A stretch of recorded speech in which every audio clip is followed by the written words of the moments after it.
Welcome to Malenadu vibes. ನಾನಿವತ್ತು ಕರ್ಜಿಕಾಯಿ ಹೇಗೆ ಮಾಡೋದು ಅಂತ ಹೇಳ್ಕೊಡ್ತಾ ಇದ್ದೀನಿ. ಮೊದಲಿಗೆ 2-3 ಕಪ್ ಆಗುವಷ್ಟು ಗೋಧಿ ಹಿಟ್ಟನ್ನು ತಗೋಬೇಕು. ಹಾಗೆ 1 ಕಪ್ ಆಗುವಷ್ಟು ಮೈದಾ ಹಿಟ್ಟು. ನೆಕ್ಸ್ಟ್ ರುಚಿಗೆ ತಕ್ಕಷ್ಟು ಉಪ್ಪನ್ನು ತಗೋಬೇಕು. ಆಮೇಲೆ ಇದಕ್ಕೆ ನೀರನ್ನು ಆ್ಯಡ್ ಮಾಡಿ ಚೆನ್ನಾಗಿ ಮಿಕ್ಸ್ ಮಾಡ್ಕೋಬೇಕು. ಈ ಥರ ಸಾಫ್ಟಾಗಿ ನೀವು ಮಿಕ್ಸ್ ಮಾಡ್ಕೊಳ್ಳಿ. ನೆಕ್ಸ್ಟು ನೀವು ಅದನ್ನು ಚಿಕ್ಕ ಚಿಕ್ಕದಾಗಿ ಈ ಥರ ರೌಂಡ್ ಶೇಪಲ್ಲಿ ಇದನ್ನು ಮಾಡಿಟ್ಕೊಳ್ಳಿ.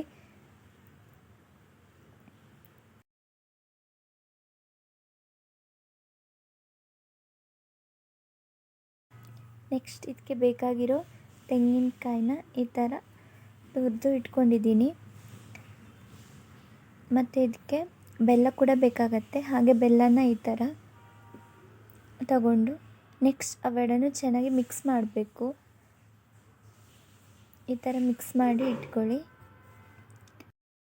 ನೆಕ್ಸ್ಟ್ ಆಗಲೇ ಮಾಡಿಟ್ಟಿರೋ ಉಂಡೆನ ಈ ಥರ ಲಟ್ಸ್ಕೋಬೇಕು.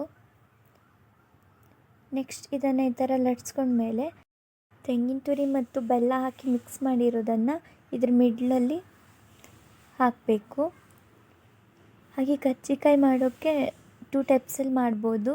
ಒಂದು ಅದು ಮಾಡೋ ಒಂದು ಐಟಮ್ ಸಿಗುತ್ತೆ, ಅದರಿಂದ ಕೂಡ ಮಾಡ್ಕೋಬೋದು. ಹಾಗೆ ನಾವು ಕೈಯಲ್ಲಿ ಕೂಡ ಮಾಡ್ಬೋದು. ಈಗ ಫಸ್ಟಲ್ಲಿ ಈ ಥರ ಒಂದು ಐಟಮಿಂದ ನಾವು ಇಲ್ಲಿ ಮಿಡ್ಲಲ್ಲಿಟ್ಟು ನೆಕ್ಸ್ಟ್ ಅದನ್ನು ಹೀಗೆ ಪ್ರೆಸ್ ಮಾಡಿ ಮಾಡ್ಬೋದು. ಇನ್ನೊಂದು ರೀತಿಯಲ್ಲಿ ನಾವು ಅಂದರೆ ಕೈಯಲ್ಲೇ ಹೀಗೆ ಮಾಡ್ಬೋದು.